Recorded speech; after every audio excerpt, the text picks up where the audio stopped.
Buenas tardes, nosotros somos el grupo 6 de la clase teórica de urología, grupo 2. Nosotros vamos a hablar sobre el carcinoma de vejiga. Primero que nada, la incidencia del carcinoma de vejiga. Es el segundo cáncer más común de las vías genitourinarias. El cáncer de vejiga representa el 7% de los nuevos cánceres en hombres, el 2% de los nuevos cánceres en mujeres y tiene una incidencia más elevada en gente caucásica o blanca que en afroamericanos. La edad promedio de diagnóstico es a los 65 años y el 75% es el cáncer de vejiga al momento del diagnóstico y el 25% ya está diseminado a ganglios linfáticos regionales o a sitios distales. Así, lo que sigue. Los factores de riesgo que vamos a encontrar en estos pacientes y en otras futuras diapositivas, la patogénesis, el principal factor del riesgo y el más importante es el tabaquismo. En hombres se encuentra en el 65% de los hombres con cáncer de vejiga. En mujeres el tabaquismo se encuentra entre el 20 y el 30% del cáncer de vejiga. Esto va a estar relacionado con las dosis, según la cantidad de tabaco que consuma el paciente, y esto va a estar causado por la alfa y la beta naftalina, y estas los vamos a encontrar secretadas en la orina, y el riesgo disminuye una vez que el paciente deja de fumar, sin embargo no resuelve la enfermedad. Aquí. Otro factor de riesgo es la exposición ocupacional. En hombres se encuentra del 15 al 35% y en mujeres del 1 al 6%. Es principalmente en personas que se dedican o trabajan con tintas, hule, petróleo y piel.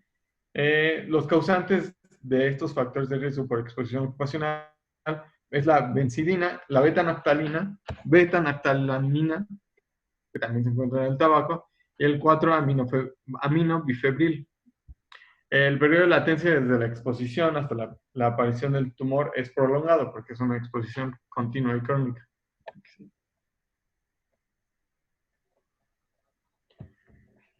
Pacientes que han recibido tratamiento con ciclofosfamida para varios carcinomas también tienen un mayor riesgo. Endocolorantes también, traumatismo físico al endotelio como los causados por infección, instrumentación quirúrgica o cálculos también son factores de riesgo para el carcinoma de vejiga. La que sigue, por favor. La genética también es un factor sumamente importante en este cáncer, ya que se encuentra una pérdida de material genético en el cromosoma 9, una mutación del gen supresor de tumores P53. También en el cromosoma 11, en el brazo pequeño del cromosoma 11, se encuentra eliminado casi el 40% de los cánceres vesicales. También se ha detectado una eliminación del brazo pequeño del cromosoma 17 en más del 60% de los casos. Y también hay mutaciones en el receptor 3 del factor de crecimiento fibroblástico, en el 60% de los casos. Sí. ¿Y cómo vamos a estratificar el carcinoma de vejiga? Como en la mayoría de los cánceres, con el sistema TNM. Sin embargo, existen varios errores cuando se compara esta estratificación. Cuando está basada en la exploración física, imagenología con la patología. Y la subestratificación está presente hasta en un 53% de los pacientes. Sí.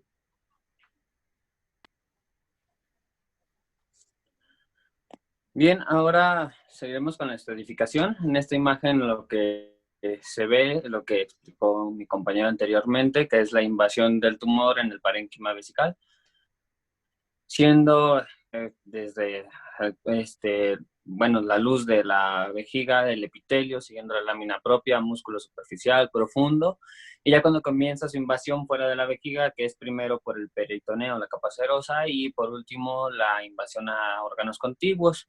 Siguiente.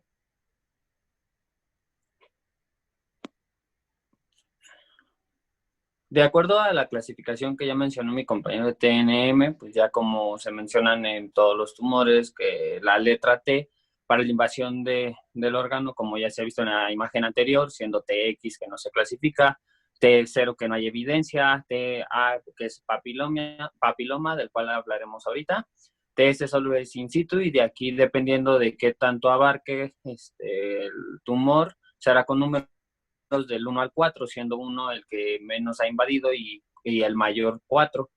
N de los ganglios afectados, igualmente NX no es clasificado, N0 no hay presencia, y también igualmente con números del 1 al 3, siendo el 1 con menor número de ganglios y más cercanos a la vejiga, y al 3 con más ganglios y llegando hasta los ganglios ciliácicos. Y por último tenemos la letra M, que esta hace referencia a la metástasis, siendo M1 que si hay metástasis presente, M0 que no hay, y MX que no hay clasificación. Siguiente. Histológicamente, el 98% de los cánceres en vejiga son epiteliales. La mayoría de las células pues, es en la zona de transición, y el 5% de los que se presentan como adenocarcinomas o carcinomas epidermoides. Siguiente. Normalmente el epitelio se conforma de 3 a 7 capas de células de transición que descansan sobre una membrana basal y los componentes de esta misma. Las dos células que se encuentran son las células basales, que son las más profundas, se encuentran en proliferación, y las otras células son las células características por su forma de paraguas que le da a la vejiga el que se puede expandir o contraerse dependiendo del volumen urinario, y finalmente se encuentra el tejido conectivo que da sostén a la vejiga. Siguiente. Y bueno, esta es una imagen de una microfotografía del epitelio vesical. Siguiente. Y ahora, como ya lo habíamos mencionado en la clasificación de TNM, TA da referencia a lo que es un papiloma, y hablando de esto, de acuerdo a la OMS, es un tumor de tallo fino fibrovascular, el cual da soporte a la capa epitelial con grosor y citología normal. Y estos también están denominados como neoplasias uroteliales papilares de bajo potencial maligno, por lo cual es un trastorno raro, pero es benigno, que no requiere un tratamiento agresivo. Siguiente. Continuando con los tipos de carcinomas, mencionaremos primero el carcinoma de células de transición, que es el más común. Representa el 90% de los cánceres vesicales. Aparece como lesiones exofíticas, es decir, protruyentes hacia la luz, y con menos frecuencia pueden ser sésiles, es decir, no pediculadas, y pueden ulcerarse. Y bueno, el carcinoma in situ se define como un epitelio plano, claramente anaplásico. El epitelio carece de polaridad celular normal. Esto quiere decir que las proteínas y transportadores que se localizan normalmente, ya sea en la membrana apical, vasolateral, están completamente desordenadas. Y las células contienen núcleos grandes porque dejan de hacer división celular, pero sí siguen replicando su ADN, como en muchos otros tipos de cánceres. Son irregulares, también son hipercromáticos, por lo que les acabo de mencionar, y sus núcleos son de gran tamaño por la gran cantidad de código genético que se está transcribiendo en ese momento. Siguiente, por favor. Bueno, ahora vamos a mencionar a los carcinomas que no afectan a las células de transición. Entre ellos se encuentra el adenocarcinoma, el cual representa menos del 2% de todos los cánceres vesicales. Los primeros pueden verse precedidos por cistitis y metaplasia. Recordemos que uno de los pocos factores que se han apuntado como generadores de cáncer internos es la inflamación crónica. Estos tumores secretan moco, por eso son adenocarcinomas, y pueden tener patrones glandulares coloides o de sello de anillo. Lo último es de especial importancia, puesto que esta morfología está relacionada con cierto grado de malignidad, como en otros carcinomas, como el de estómago. Los primarios suelen surgir en el piso de la vejiga, suelen localizarse al momento del diagnóstico, y la supervivencia a 5 años es de menos del 40%, a pesar de que se realiza un tratamiento adecuado. Siguiente, por favor. Después tenemos el carcinoma epidermoide, el cual representa entre el 5 y el 10% de los cánceres de vejiga. Suele asociarse con antecedentes de infección crónica, con cálculos vesicales o el uso crónico de sondas.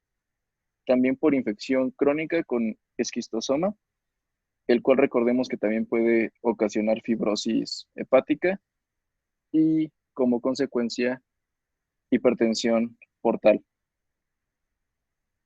Tienen aspecto de neoplasias y está presente epitelio queratinizante. Siguiente, por favor. Seguimos con el carcinoma combinado, el cual constituye del 4 al 6% de todos los cánceres de vejiga. Están compuestos por una combinación de patrones de transición, glandular, epidermoide o indiferenciado.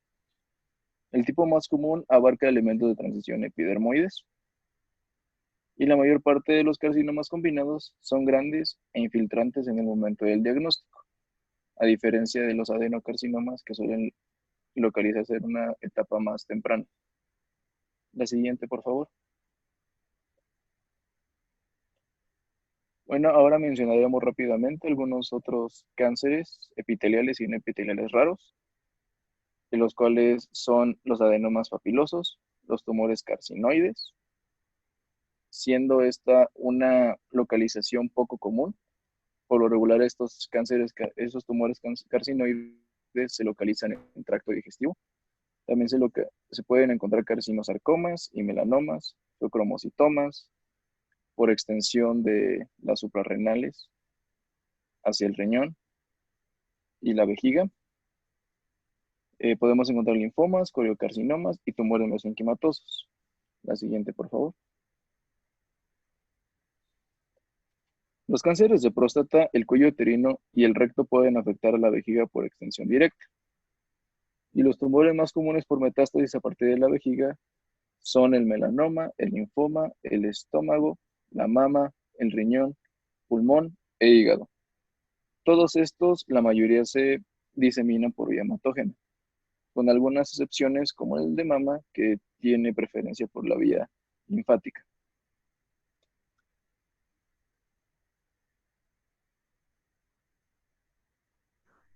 Bueno, en los datos clínicos que podemos encontrar en este tipo de cáncer, pues el más frecuente va a ser la hematuria. Esta se va a presentar entre un 85 y 90% de los casos.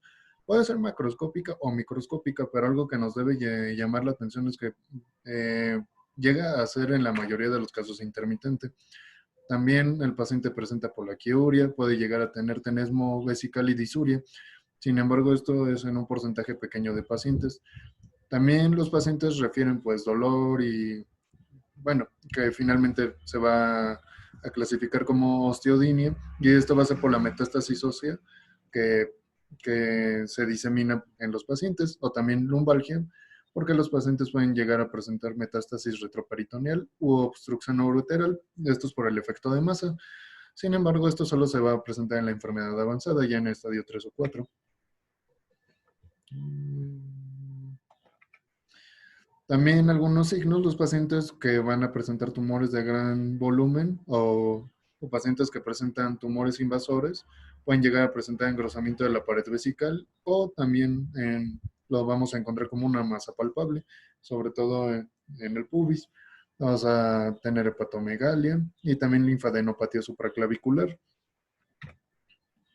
En los laboratorios, algo que nos debe de llamar la atención, pues van a ser, bueno, más bien, los laboratorios se van a realizar con base en los hallazgos clínicos.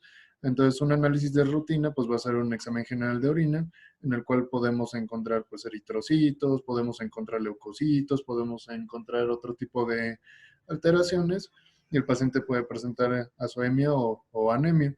En la citología urinaria, pues vamos a presentar células exfoliadas de urotelio normal y neoplásico. Algunos autores recomiendan que para liberar este tipo de células en la citología urinaria se puede irrigar con un poco de solución de Harman la presión a través de la uretra, y de esta manera pues liberar del epitelio vesical estas células. Algunos marcadores que nos van a ayudar pues son marcadores de antígeno de tumor vesical. También tenemos anticuerpos como el ensayo de BTA-TRAC, el NMP22 y el NMP22 Bladder Check. También tenemos Immunocyte y Eurovision. Y esto lo que van a realizar van a ser pruebas que van a detectar en orina proteínas específicas de estos tumores, que estos tumores las sintetizan. En la citología aumentada vamos a identificar en la superficie celular marcadores citogenéticos en el núcleo mediante Eurovision o Immunocyte.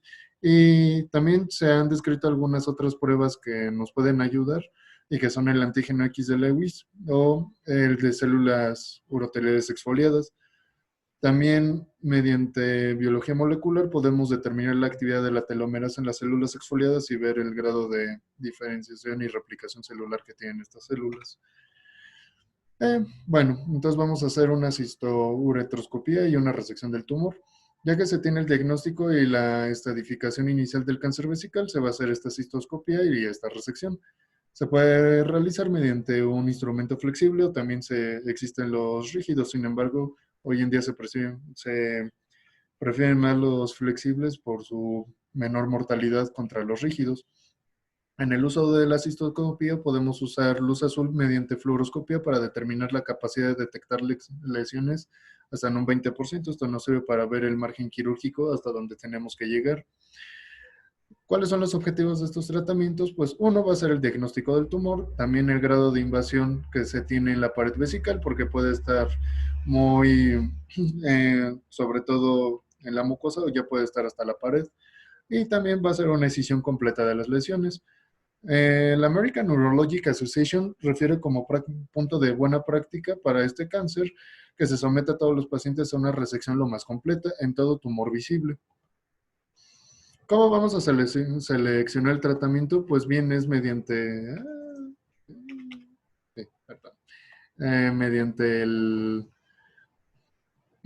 estadio que tenga el paciente, por ejemplo, un estadio TA, por ejemplo, único de bajo grado a moderado, pues se va a una resección transuretral completa. Un TA, pero que esté grande, o sea, múltiple, o sea, de alto grado recurrente, va a ser una resección transuretral seguida de una quimioterapia. En estadio T1 va a ser una resección transuretral completa, después de quimioterapia o inmunoterapia intravesical o de cistectomía radical. De T2 a T4 va a ser cistectomía radical, quimioterapia neoadyuvante después de la cistectomía, o una cistectomía radical después de la quimioterapia, o quimioterapia concomitante y radiación. Y pues sin importar el tumor, el nódulo o la metástasis, se va a dar quimioterapia sistémica seguida de cirugía selectiva o irradiación. En la... Bueno, Sí. sí. En cuanto al tratamiento sobre quimioterapia intravesical, pues esta puede tener como objetivo uno profiláctico o terapéutico para reducir la recurrencia en pacientes a los cuales ya se ha resecado por completo el tumor, y puede ser útil en dos escenarios: cuando se instala inmediatamente después de una resección transuretral, actuará de manera profiláctica para pues reducir la implantación de células tumorales, y también puede usarse de manera terapéutica para reducir un riesgo de recurrencia y de progresión, sobre todo en los tumores de menor riesgo y que son superficiales.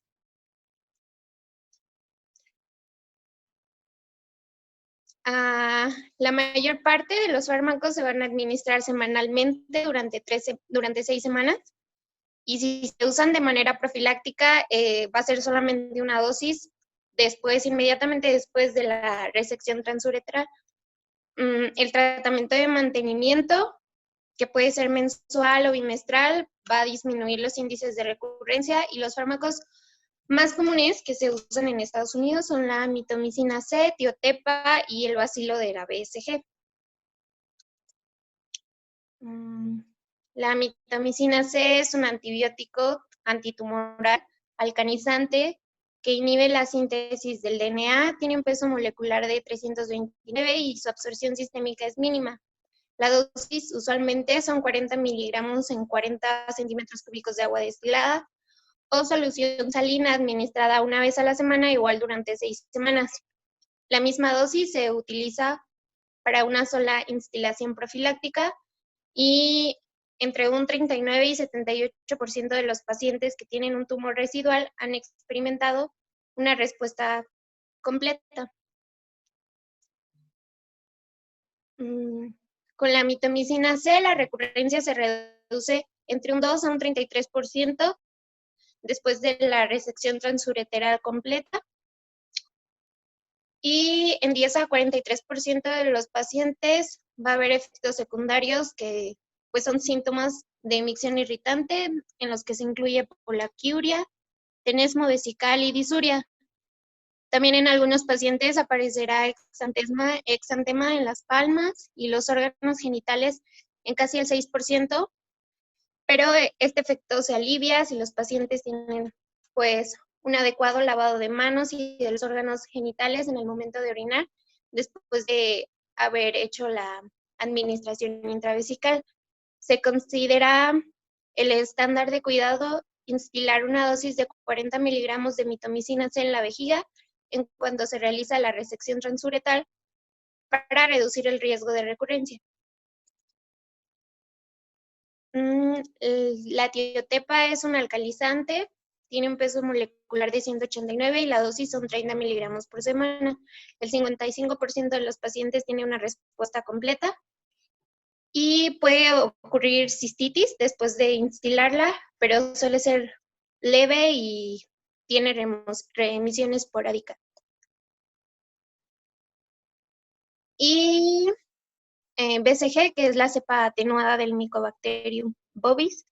Se desconoce exactamente cómo actúa y a qué se debe su acción antitumoral, pero se ha demostrado que es muy efectivo en los aspectos terapéuticos y también profilácticos.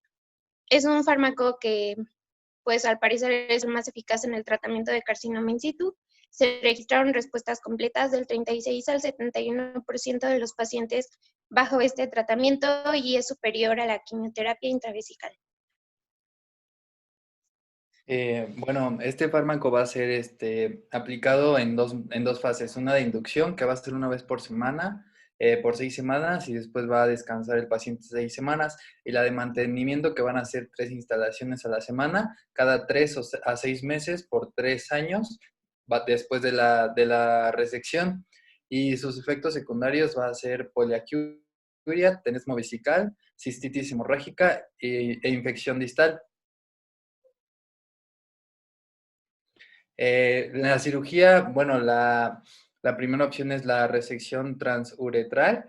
Bueno, va a ser para todos los cánceres vesicales la inicial, y para pacientes con tumores únicos de bajo grado sin invasión va a ser solamente la cirugía, y para los pacientes que tienen alto riesgo se les va a agregar otra terapia intravesical como las ya mencionadas. La cistectomía parcial, bueno, esta va a ser solo para algunos casos, por ejemplo, la localización del tumor, para los que estén localizados en la pared lateral posterior o el domo de la vejiga, y los pacientes que tienen un cáncer en un divertículo de la vejiga. Y bueno, esta no es muy eficiente en pacientes que ya tengan alguna afección a ganglios. Y bueno, la siguiente, por favor. Y en este caso va a ser la cistectomía radical, que va a ser la extirpación de los órganos pélvicos anteriores. En el hombre se va a extirpar la vejiga, su grasa circulante, los anexos peritoneales, la próstata y las vesículas seminales. Y en las mujeres va a ser la vejiga, la grasa circulante, los anexos peritoneales, el cuello uterino, el útero, la bóveda de la vagina anterior, la uretra y ovarios. Y bueno, ha sido el tratamiento de preferencia para los pacientes que tienen un tumor que afecta ya la capa muscular. Sin embargo, para las mujeres, por ejemplo, que están en edad reproductiva, pueden ser o sea, solamente resecar algunos órganos y reconstruir para poder salvar el útero y las trompas de falopio y los ovarios, y pues mantener su función reproductiva. Y bueno, también la conservación de la uretra en estos casos nos va a ayudar a hacer una neovejiga que, bueno, nos va mediante una anastomosis, y nos va a dar un mejor funcionamiento para los pacientes. La siguiente.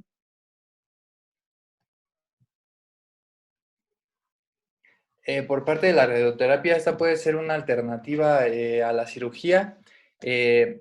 Y bueno, se va a dar una terapia con AS externo fraccionada en un periodo de 5 a 8 semanas.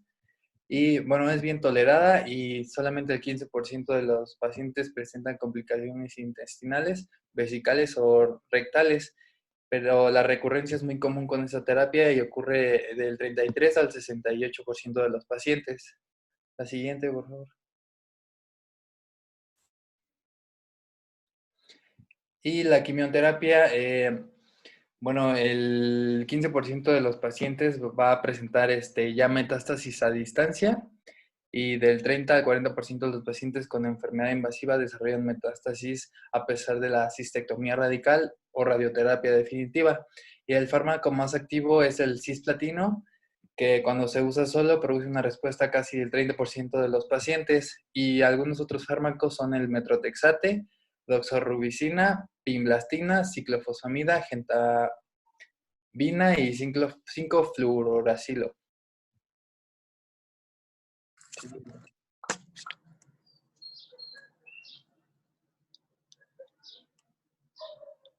Bueno, vamos a continuar.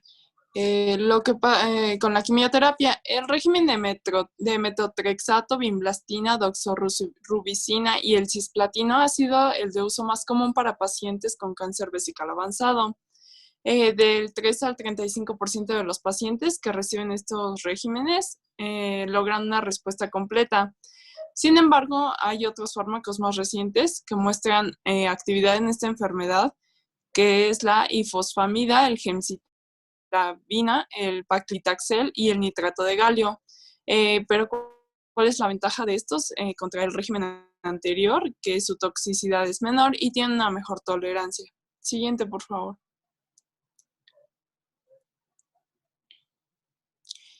Sin embargo, nos encontramos con los tratamientos combinados, ya que la quimioterapia también puede darse antes de una cistectomía radical planeada que funcionaría como neoadyuvante en un intento para reducir los índices de recurrencia. Y en algunos casos seleccionados pueden permitir la preservación de la vejiga. Los resultados de un ensayo aleatorizado reciente han sugerido que la quimioterapia neoadyuvante seguida por una cirugía ha mejorado la duración de la supervivencia cuando se compara con la cirugía sola para pacientes con una enfermedad invasiva. Sin embargo, también puede ofrecerse quimioterapia adyuvante a pacientes seleccionados después de una cistectomía radical, debido a que hay un mayor riesgo de recurrencia por la presencia de enfermedad con avance local. Siguiente, por favor. Y bueno, en épocas más recientes han encontrado a pacientes con cáncer vesical invasivo mediante la resección transuretral completa, seguida por quimioterapia y radiación concomitantes, dando un resultado bueno. Y en este caso el cisplatino y la gemcitabina han sido los antineoplásicos con la mejor actividad radiosensibilizante en estos regímenes. Y bueno, la bibliografía. Muchas gracias. Sí, sería todo. Y bueno, con esto acabamos nuestra gloriosa clase. Hasta luego. No manches, de